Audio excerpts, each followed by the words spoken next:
Everybody.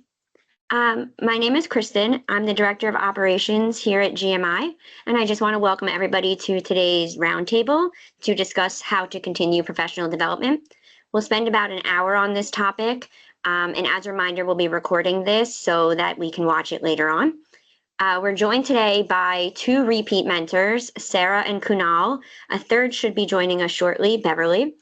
I'm going to have them introduce themselves and share a little bit about their career journey and if they want to start touching on anything about professional development. But then we'll move into the questions that were submitted by our GMI students. We'll go through there, and if at the end anybody has questions, feel free to type them in and we can answer them. Or if we don't have time, I can obviously follow up with everybody. So to start, Kunal, would you like to introduce yourself? Hey, good morning, good afternoon, good evening to everyone here. I know everyone is in a different time zone, but myself, Kunal Bharucha, I'm a senior engineering manager here in Microsoft. Basically holds accountability for delivering the manufacturing test solutions for our Surface and gaming products. So that's my roles and responsibility in my current job. As far as my background goes, I have completed my master's in electrical engineering, pretty much stayed in the technical side, and then lately I have finished my MBA in the business development as well. So that's to add more skills into my portfolios and also to understand how can I have a continuous impact on my business side as well. Thank you. Sarah? Hello, everyone. Thanks for joining. I'm Sarah Wolfe. I am a strategic account director with Microsoft. Been at Microsoft for about 6 years now. Previously, I was at Oracle for about 6 years. Started out not thinking I was going to spend my career in tech. I got a communications and psychology degree with a minor in Spanish, and here I've been in tech for almost 12 years. So excited to speak with all of you today. Thank you both for sharing. Okay, so we will move into the questions. First question is, why do you think professional development is important? Kunal, would you like to go first? Sure. Yeah, no, I think it's a very good question, Kristen, right? And more I think about this, one thing definitely resonates well with me is to make sure that you assess your current skill set, right? Making sure that you are on top of the current trend. I know if some of the team members or at least the people in the team meeting here are getting familiar on the tech side, you know the tech is evolving every time. Within the 3 4 years the technology keeps on changing and there is a huge paradigm shift happens on the technology lately with the AI and all those buzzwords which we have been getting familiar with. It is always important to assess your skill set and then understand where the market is going and also to evaluate what are the gaps you have in terms of skill set and what are the various areas where you can improve your skill set there. So that's very important in terms of understanding the need for the professional development and by what time you should be thinking about it. I feel it should be your daily or weekly or monthly monitoring and retrospecting of yourself and understanding what's the latest trend happening in the market there. Yeah. Totally agree with everything Kunal said. I think really it's being sure you're the best you can be within the role that you're in at the time, and then continuing to grow towards your career aspirations. So I'm in an individual contributor role, so I don't have anybody reporting to me, but I have goals one day of being a manager. So I'm trying to read leadership books, engage in activities that I have an opportunity to have, speaking roles or, strategic focuses so that I can continue to grow and continue to excel into my future career. I don't want to stay in a single job forever. So continuing to grow that skill set shows that you're taking the initiative of your career seriously and other people will notice and continues to bolster your resume. Thank you. Hi, Beverly. We were just discussing a little bit about why we think professional development is important. Would you like to introduce yourself and then say a little bit about why you think professional development is important? Oh, you're muted.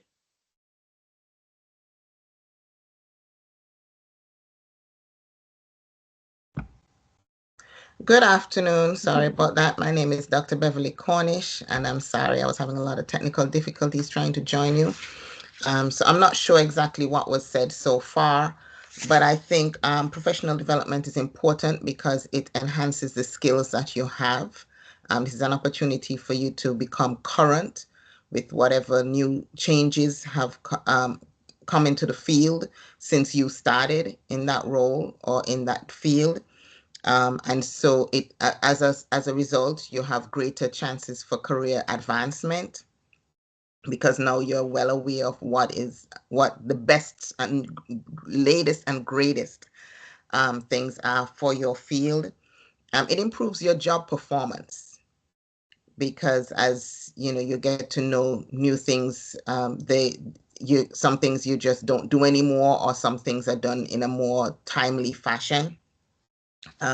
Professional development is also an opportunity for networking because you get out there, you meet new people who are doing things in the field.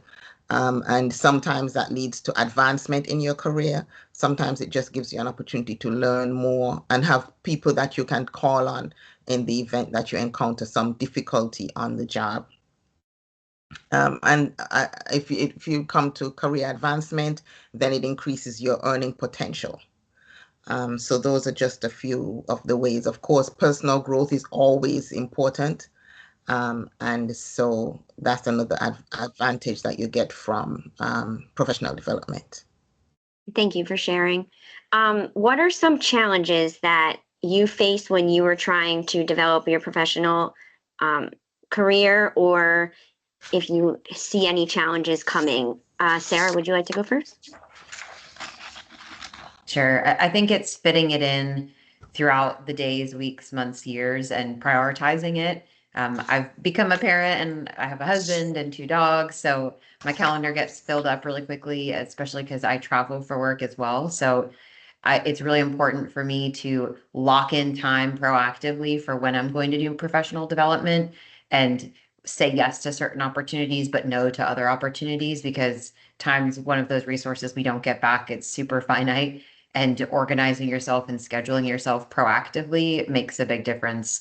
I think a challenge, just because Kunal and I are from Microsoft, that we'd be remiss if we didn't talk about, is learning about AI and learning about how everybody can use AI in whatever they do to improve the actual creative work that they're doing. So, whether that's giving you writing prompts or editing content that you've put together, there's amazing ways that you can help you become a better producer, whatever that means for your role and your career. But you don't have to do it in the antiquated ways that have been done in the past. I mean, just the movement of writing on paper to typing, and now you can use your voice and it turns it into text. You don't even have to put your fingers on a keyboard. So there's something to consider. And being in tech, that's something that's really important to us, is that there's a challenge of, if you don't keep pace with the tech that's increasing, then you become antiquated and it's harder for you to have marketable skills. Kunal? Yep. No, I completely echo with what Sarah mentioned, right? I mean, it's very interesting part, particularly to balance of your job responsibility with your learning, right? We have been in this professional world for quite a while now, and one thing definitely is one of the challenging part which we always have faced is your time is very constrained one, right? So we are limited with the number of timings, and particularly the hours which we work around a day. But I think one of the key takeaway for me was to make sure that you have a clear goals, right? What you want to achieve. And I'll say one of the things which I have learned in the Microsoft particularly, there are two important things, right? So one is you're having a growth mindset to make sure that you can keep on growing in every day in whatever areas which you feel that you are lagging. And the second part is to have a clear career development plan. That's the one thing which we have it here in Microsoft, and it's so good that you stay motivated. You create goals for you, what kind of learnings you want to go through, and then you are on top of that, right? And whether you are making the active progress along those goals, it really helps you to navigate some set of challenges which you have, particularly from the lack of resources, the training resources which you have, or whether it's a time constraint, which we generally talk about. But as long as you stay motivated in your goals, I think the other things can be easily worked out, right? Whether you can start prioritizing your day. We have some focus time. It's also another critical element which I have started leveraging it for myself, is to have set aside some 1 to 2 hours in a day as sort of a focus time, so that now I can start prioritizing what I need to learn along the way, right? So, and it's a constant journey, to be honest. Learning is the one thing which never stops. So as long as you are having the right mindset and you keep the things on the right place, everything can comes along with that, right? So those are the critical ones, to be honest. There are many things, and it's very subjective to each individual's balancing the life and personal life and the professional life. But I think once you start prioritizing it, it gets easier. Yeah. Beverly, have you faced any challenges trying to develop your professional development? Some of the challenges that I have faced come from, of course, the time, like Kunal mentioned, just having the time to engage in professional development. Financial constraints is another thing, because sometimes you want to develop in a particular area, and it's not just a personal desire, but it could be relevant to your job, but the company won't pay. So, you then have to determine how much of your own finances you're prepared to put into this. So that could also be a challenge. Fear of failure is another thing that sometimes, you say, if I'm not sure if I'll be successful at this, should I put in the time? Should I do something else that I know I can accomplish? Even if the other thing is not as relevant to your job. Lack of support, because there are times when, even when on your job they said we'll pay and things like that, but then they expect you to do it on your own time, and so there isn't that support within your job space to complete the task.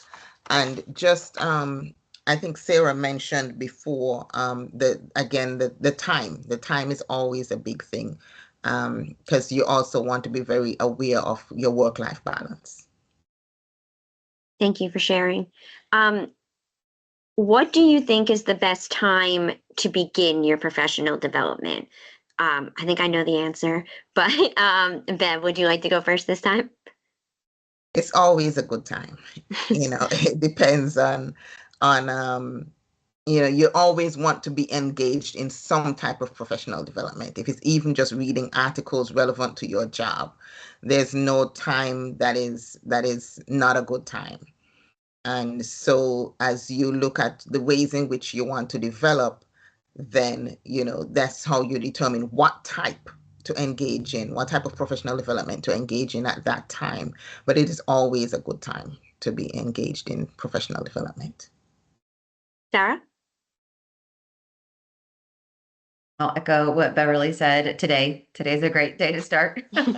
There's no wrong day. I think figuring out how you can fit it into your schedule, prioritizing, like Beverly mentioned, certain networking opportunities or conferences that you may want to go to, is how you can kind of squeeze it in. So it doesn't have to be a daily routine. That's fabulous if you can do that, but maybe it's a weekly or a monthly routine, and setting kind of check-ins for yourself so that you can make sure you're actually making progress. That could be a degree program or the GMI program or something like that. And it could even be just reading books that are, at your public library, whatever you have access to and whatever it means to you. Starting now is perfect. Kunal, do you have anything to add? Yeah, no, for sure. I think one more element to add, right? And this is something which I was actually reading a very interesting book from Whitney Johnson. It's called Disrupt Yourself, right? It I can quickly summarize and give a context there, right? Uh, it gave me a perspective of when you want to start your professional development, as Sarah and Beverly mentioned, that it's going to be every day, right? You need to be on top of the things there, and you need to assess your own strength and also understand the gaps there. But also one more element which was mentioned when you're working for a long time in your career is to identify when you're getting bored. What one of the things which was mentioned in that book, and it really resonated with me, is that Brittany mentioned about S curve. S curve is called the learning curve.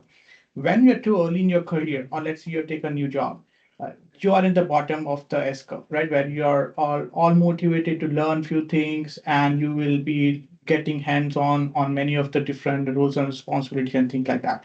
Then there's a steep. This is a very good areas where you feel motivated and you really like what you do, right? That's where you keep on motivating yourself and you learn along the way. By the time you reach on the top side, which is your plateau, that's the area where you need to assess yourself to understand whether you are really getting bored, right? It's similar to the areas where you are in the dead zone. If you're a mountain climber, you are reaching to that at that plateau area where you feel that, oh, I'm getting bored, and now what's next, right? Then you have to continuously build that S curve on top of each other so that you are continuously in this learning path, right? So by the time you are reaching that plateau, once you understand that you are in that boredom area, that's a time where you can start engaging, getting more mentorship, engage with a lot of your network with your teams, with your senior leaders outside your company, just to understand what is there, right, and what is something which is exciting to you. So that's the very good analogy which I found it, and I found it very helpful because that's the one thing where, in my own background, I have been doing. I was in the technical field for a long time. I wanted to go into the business side, and that's the area which I started looking for myself. Where like I reached that plateau, and I thought, wait, what is next for me? That's where I actually started pursuing my MBA, and that kept me going along the way, right? So. Completely echo what Sarah and Beverly mentioned. It is every day, but at the same time, when you look at a bigger picture, is to evaluate yourself where you are in this S curve journey. Uh, by the time you reach your plateau, that's the time where you can start thinking about what's the next learning path for you. Yeah. Thank you for sharing.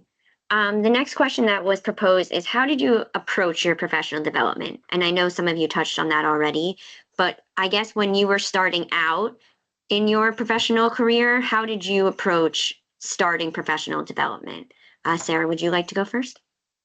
Sure. Something we're really fortunate to have at Microsoft is employee resource groups. Think of it kind of like clubs or organizations that you'd have at university, but we continue it on in our careers. So it allows like-minded people or people are in similar stages of life or background to have a sense of community together. So I am in Alabama. The majority of Microsoft is spread around the country, but kind of in centers, and I'm not near any of those centers. So I wanted to create a sense of community while I was working remotely and traveling all the time. So I proactively joined the women at Microsoft group and the DC chapter specifically because I get to travel there pretty often for work, and a lot of my coworkers are in there. So it allowed me to build a sense of community, and through that I've continued to take leadership opportunities and speaking engagements and have now awareness of a lot of different conferences I can attend as well. So that's how I got started, was to find kind of like backgrounded people in my company, and then continue to try to engage on LinkedIn. It's an incredible tool that allows you to do that if you're not somebody who's really comfortable going to networking in-person events. You can attend workshops or webinars or things where you're still gaining that sense of community without having to be in person if it's, like Beverly mentioned, not financially feasible for you. Beverly, would you like to go? How did you begin your professional development? For me, it's been just a matter of continuous learning. So I'm very, very attached to just learning things. And so as I come across something new, some skill, some area that impacts my work, then I would look for webinars like Sarah mentioned, or various conferences. We have a weekly virtual magazine that comes out from my job, and in that they mention different things. So I try to scan that, maybe not every week, but as often as I can to see what's available. And just looking at joining groups online, like Sarah mentioned, that like-minded groups that specifically deal with the work I do.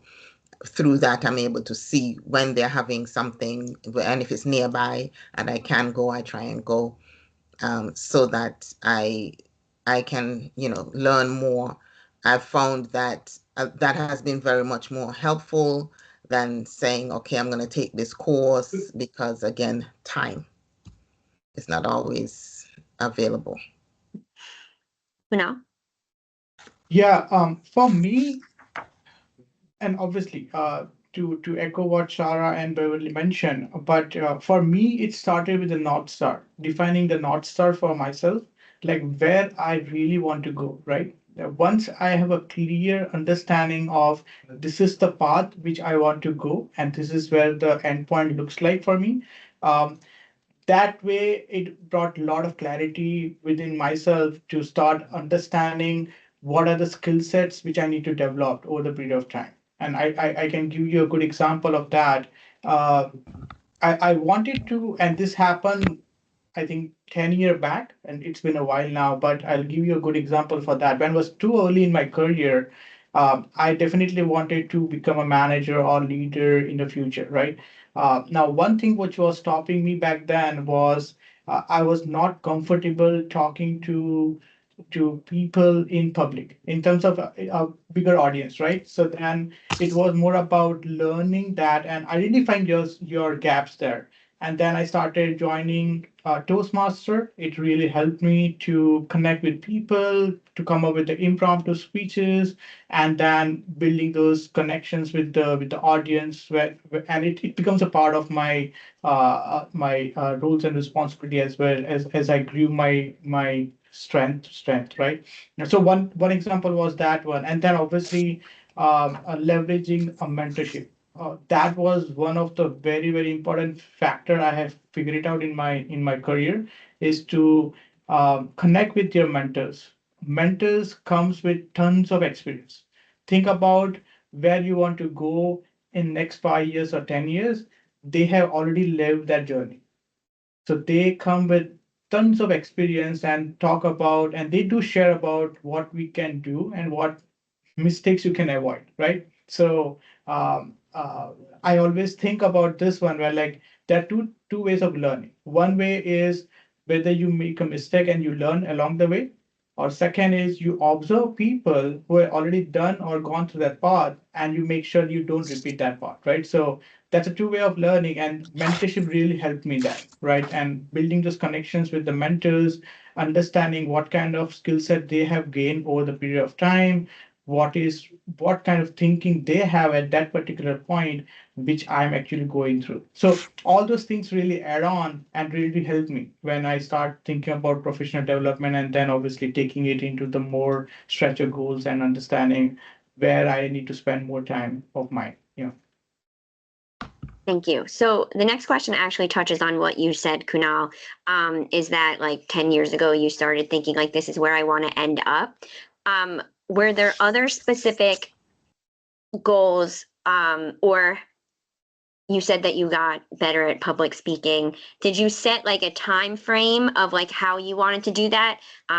The question was like, how did you set those goals and achieve them? So I guess kind of touching on what you just said, but did you have any like strategic plans for when you were doing that?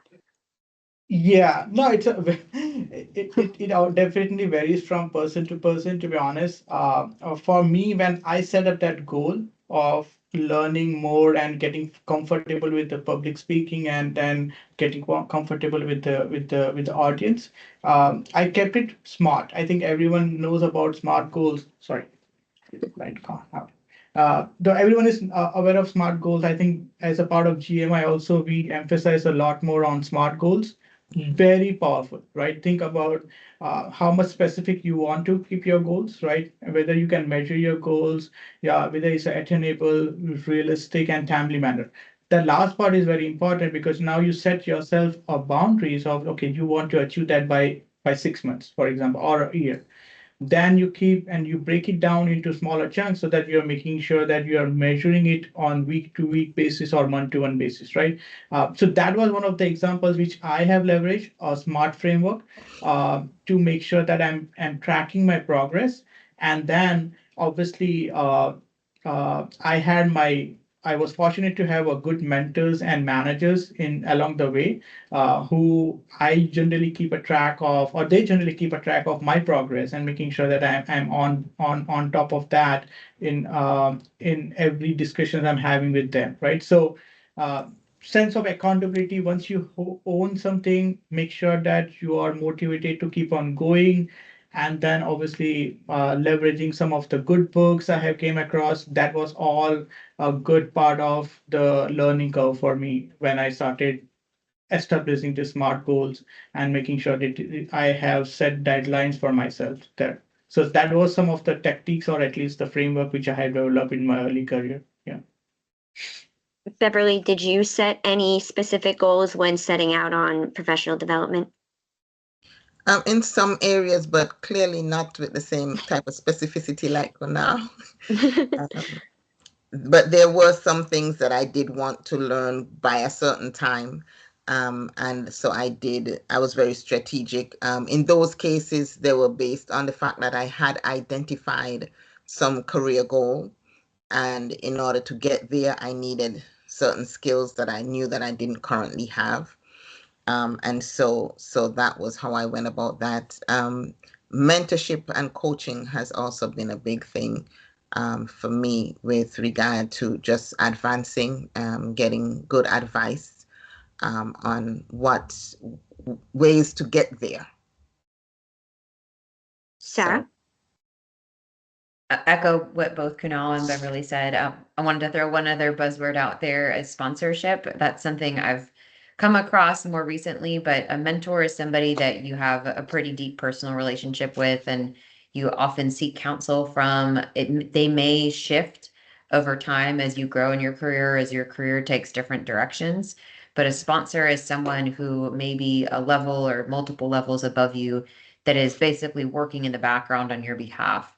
So especially at a company like Microsoft, we every year get evaluated for bonuses as well as what our career progression may look like. So the sponsors are people who are working in the background, who are advocates for you when you're not in the room, and who see more for you than the job that you're currently doing. They can see the potential that you have. So building relationships with folks, not just at the level right above you, but even higher than that, because they may see skill sets that you could grow to learn that you wouldn't see for yourself. So I think it's also that balance of being strategic for going after skills that you know you need to get in a particular direction with your career. But there may be folks who think, you're a great communicator or you're a great writer or you're a great coder, and they, looking down from their position in the company, have some ideas of how you could go in a different direction with your career. So I think being open to other opportunities as well, because I never thought I'd be in technology, and I'm so thankful that I am getting a psych degree in communications. Never thought that was the direction I was going to go, but I've tried to continually stay open to the people that I'm meeting, the managers who I'm building relationships with, and seeking out opportunities that, like Kunal said, are keeping me interested and I don't hit that boredom plateau.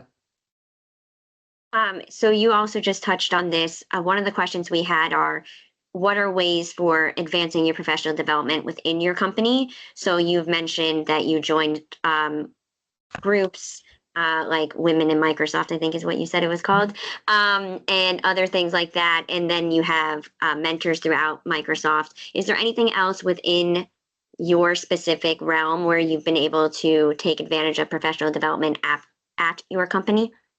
Yeah, absolutely.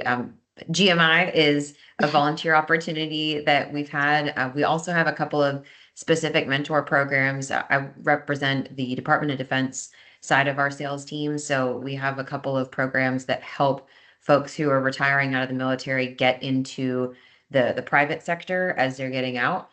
So I've done a couple of mentor programs from the soft skills development, as well as we have a program called Hiring Our Heroes that Microsoft is one of the companies that participates in that. So we often will get folks that are senior leaders coming out of the military that are learning about what it means to be in the private sector. And they basically get to spend 6 months to a year at our company. So engaging with those folks, getting their perspective on what it's like on the other side of the table, and then helping them figure out what it could look like as they enter into a company like Microsoft. And there's tons of different opportunities. The Women at Microsoft is one of the many groups that we have at Microsoft. So I often will join the email distributions for the other groups that we have. We have Blacks at Microsoft. We have Indigenous peoples. We have Latinos at Microsoft. So I try to keep awareness of what those other groups are doing, just so I can, again, network with people who are, different than I am as well, so I can gain perspective there. So they host lots of different webinars and conferences and things I can attend. So always try to prioritize one of those a quarter if I can. Oftentimes our groups are collaborating together to deliver something so that we can reach a broader audience, and that's been really helpful. Kunal, have you joined other things at Microsoft? Oh yeah, oh definitely. I think to what Sarah mentioned, we have plenty of groups, right? And this is a great opportunity for building a diversity, and we call it DNI. It's a diversity and inclusion groups in Microsoft.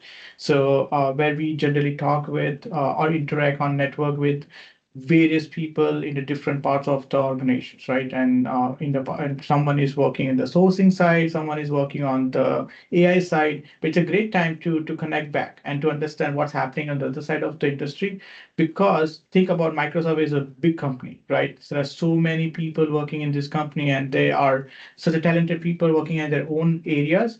You sometimes may not be able to know what the people are working on, but these groups are really helpful in understanding what's happening on the other side and whether something that's just interests you, right? One of the areas which I have been advocating, not just for myself but also for rest of my team members within my team, is to have join a talent program. We generally have a small program called a talent program. Think about it, where you can spend your 10 to 20% of your bandwidth doing something different. So that way you can learn along the way what the other organization is doing, and then you can spend that 10-20% doing something different from your day-to-day work which you have been assigned to. Now, I'm kind of advocating for that talent program because it is a great opportunity for someone to explore the other areas of Microsoft and what are the other business elements which goes along with those programs as well.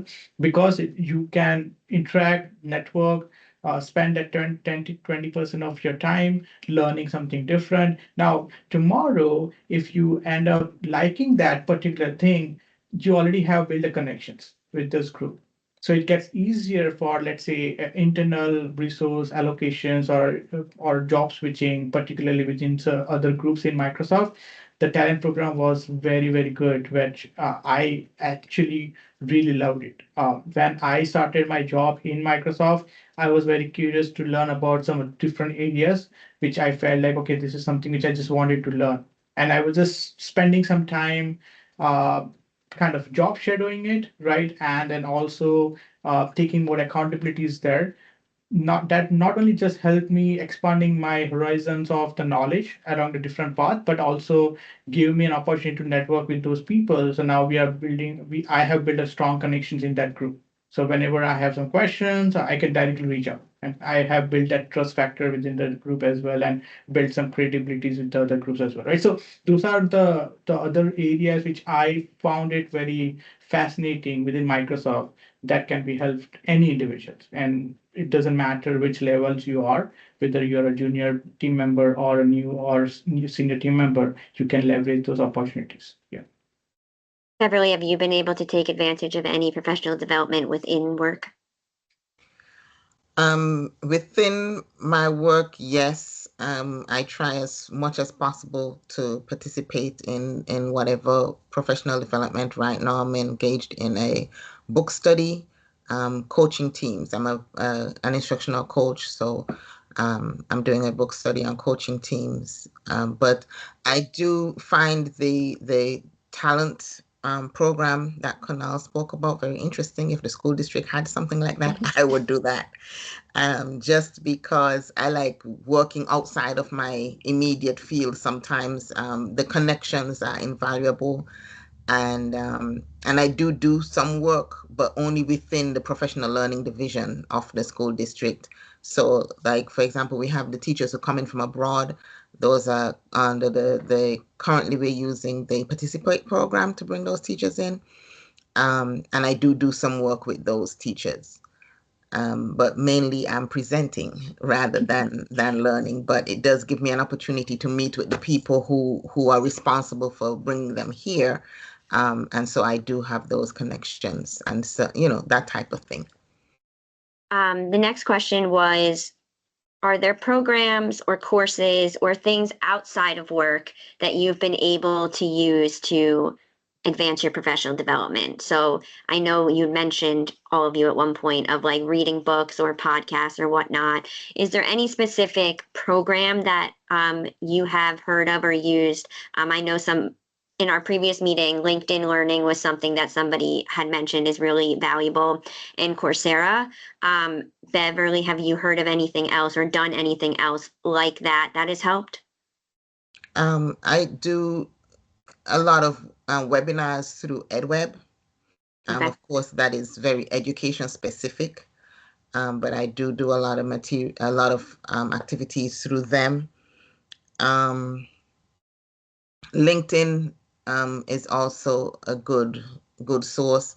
Also, if there are, depending on the field you're in, any sort of tangential organizations. For example, for me personally, I work a lot with science teachers.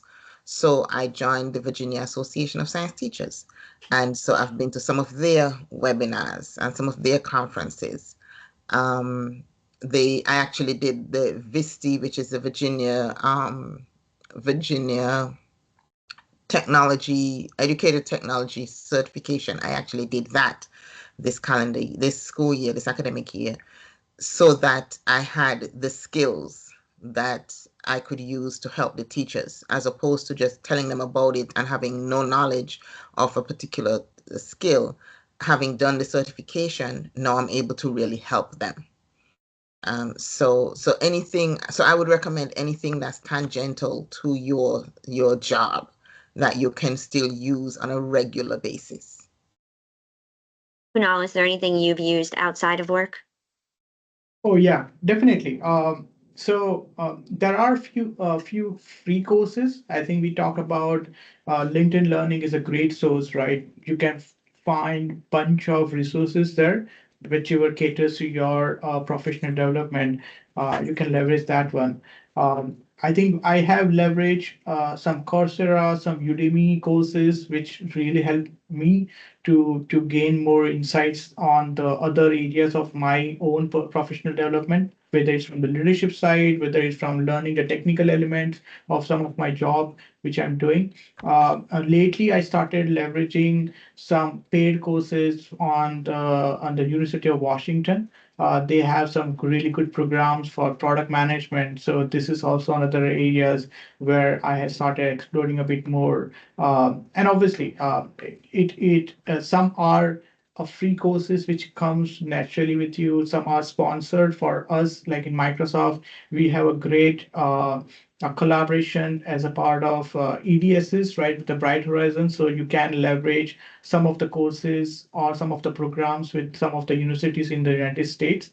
And that way you can actually learn a bit more. I know Beverly mentioned about some financial constraints we generally have it when we are pursuing some additional paid programs, but there are some alternatives to it, and Microsoft is a great company to work for because they actually help all the employees in their learning journey, in their training journey, and they can actually help in covering at least 60, 70, 80% of your tuition reimbursements, right? So that's another great way to leverage it. So to be honest, there are many options I have leveraged personally from my side, and it's been great so far that we have various extremes or the spectrum of learning. Whether you want to use some YouTube learnings, that's also great, another source for learning, something like that. LinkedIn learning is a good one. And then there are some extreme ends on paid ones, so tuition reimbursements and stuff like that, right? So it covers pretty much all the spectrum where you are in your professional journey and what you really want to learn. Yeah. Sarah? I was about to mention YouTube and then Kunal beat me to it. As again, Kunal and I have double tapped a couple of times because we work for Microsoft. We have to keep up technical certification. So it's a requirement of our job. But oftentimes, if I'm struggling with a concept that, as a salesperson, I don't have a lot of depth in, there's fantastic resources that help you prep for technical exams on YouTube. And they break it down to the super, super simple. So I always leverage those folks who spend their time doing that. Oftentimes they do work for Microsoft too, so it gives me good confidence that they know what they're talking about. And then there's tons of other groups, as a salesperson working in tech, there's an organization I just came across this year called Women in Data. They have chapters all over the country, potentially all over the globe. And it's a really cool organization that I've just been keeping up with via email and LinkedIn to understand what they're doing, get more involved in that community. There's oftentimes specializations in anything. So keep your eyes and ears open. And if you feel like you are part of a community or a segment that isn't currently represented, then go ahead and build your own organization. And, it's a lot of these are totally nonprofit, and it's a coalition of the willing of people who are interested in growing the next generation, growing their own skill sets, and helping the broader community of folks like them. So it's always an opportunity to gain some leadership skills and take some initiative and build an organization too. Thank you. The last question sort of is a mix of things that have been touched on already, but how would you use professional development to change your career? Or if you get bored at work, as Kunal had mentioned, what was your strategy? If you haven't changed careers, what would your strategy be to use professional development to find that new avenue that you would be interested? I'll let anyone go first if they have an idea of how they would do that. Otherwise, I'll call on you. I can go ahead. Okay. I think mentorship is a great place to explore that. I pretty much every mentor I've ever had have asked them what their assessment is of my strengths, because sometimes they see your strengths in something that you may take for granted.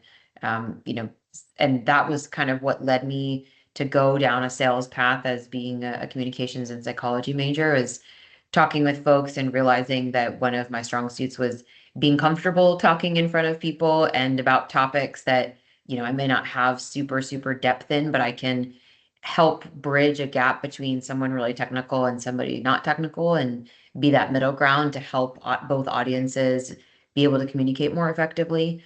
And just continuing to ask the folks around me on my team, my skip levels, managers above me and above my own manager, what type of, gaps they're seeing, what types of people they're looking for. Do they see something that I'm strong at that they think I should continue to grow, and that continue in a different direction? When I was at Oracle, I was working with state and local government and higher education. And then when I came to Microsoft, I started working with Department of Defense customers. And honestly, just talking with friends and family and people who have been in the industry supportive of Department of Defense helped me make that decision to take that jump. There's a lot of other factors because it was moving companies as well, but getting an understanding of what it is that you actually want to is really important. I've, as a salesperson, I've kind of done a little bit of soul searching of how am I actually doing good for the world if I'm just selling a product other people made. But I try to reverse that and think about the fact that I'm helping a customer get to a solution that they may not have been aware of when they first started engaging with us. having that consultative relationship with our customers, helping identify what their problems are and how they can tackle them, and even reach goals that they didn't think were possible. So that's where I kind of find my purpose in work, and connecting it to the DoD mission of, protecting our nation helped continue to grow that goal. Kunal? Yeah, no, it's a very very important question, right? And this is something which, for me, I took it very personally, to be honest, when I actually and I came across a book, and I'm giving some references here for the rest of the people to start looking into it. There was a book from Marshall Goldsmith. A book name called "What Got You Here Won't Take You There," something along those lines there. But the moral of that book was, whatever skill sets you have learned really helped you to achieve, to reach to some point in your career. But what the skill set which you have learned so far definitely won't help you in the future. That's good for your current time. And that's the reason the adaptability plays a very key role, that you keep on learning, keep on having this adaptable mindset, so that tomorrow AI can change the world. How much you are into that space of AI, whether you're adaptable to learn and new skill sets, that's also going to be helping you to get you there, right? And we are living in this dynamic, constant changing environment where you need to make sure that your skill set needs to be freshed out every within some months, some years, and you need to start building on top of that, right? So the particular part which you asked me about, the professional development programs and the change of your careers, it certainly helped me. I can give you very good example. The things which I was working 5 years back, I'm no longer working because I keep on changing it. And I'm very sure that the things which I'm working right now, I won't be working in next 5 years, right? That's the adaptability of the work environment we are. And particularly when we are talking about the tech industry, it goes very fast, right?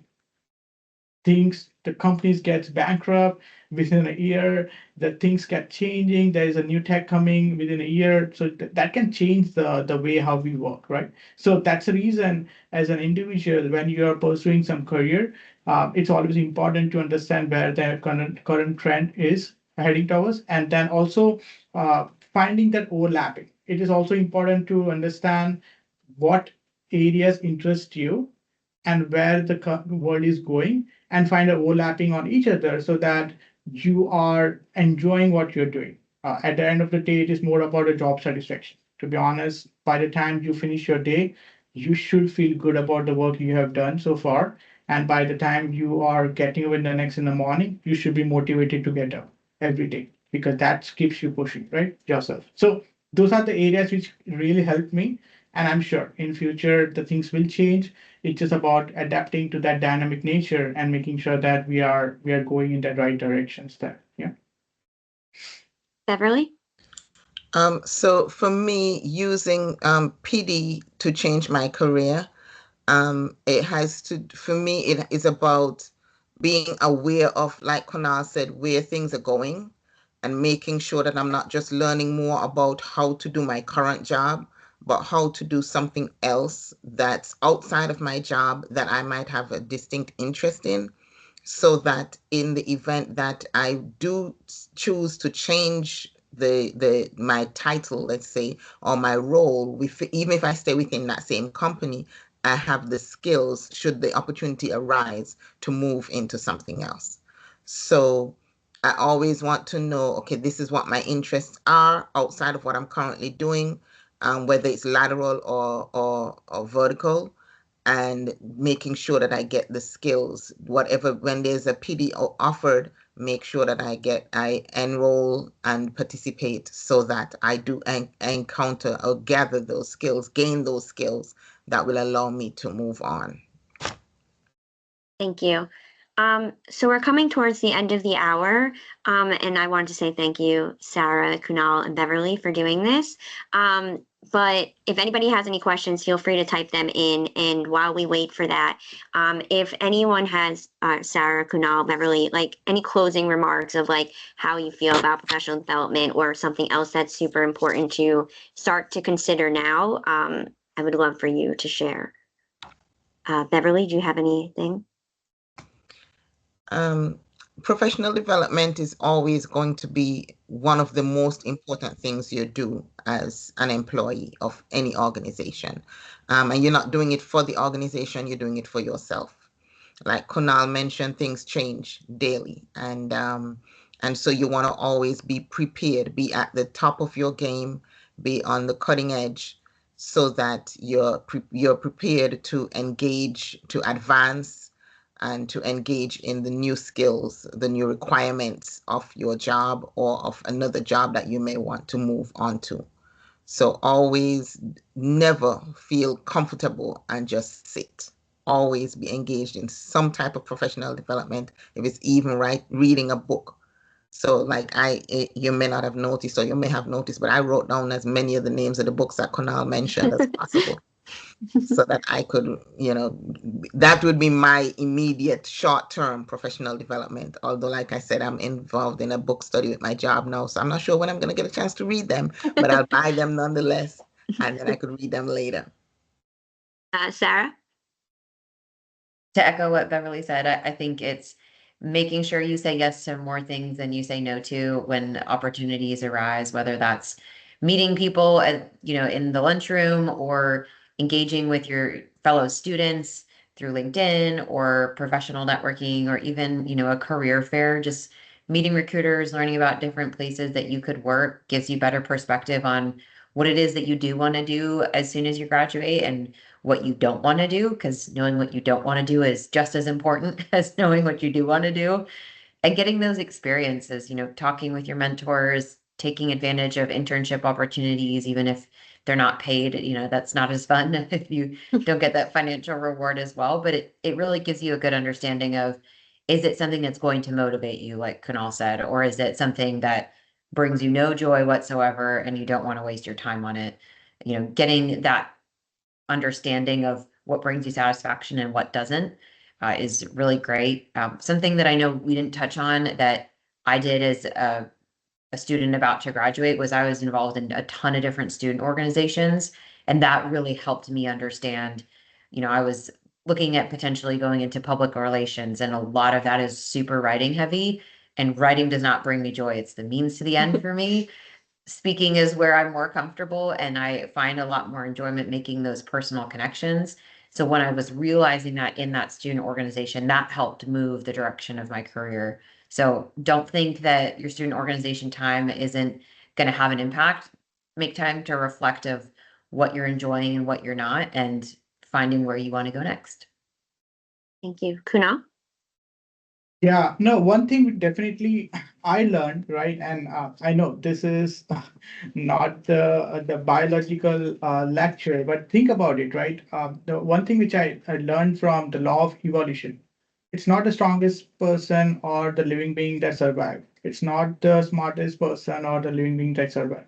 The thing which really survive in this law of evolution is you're adaptable to change, right? So once you are adaptable, you should be fine. And it's not a mode of survival. To be honest, the career development, it's a part of your journey. And always think that a career is your marathon. It's not a race. Don't think about it's a sprint where you need to come up first and you're done, right?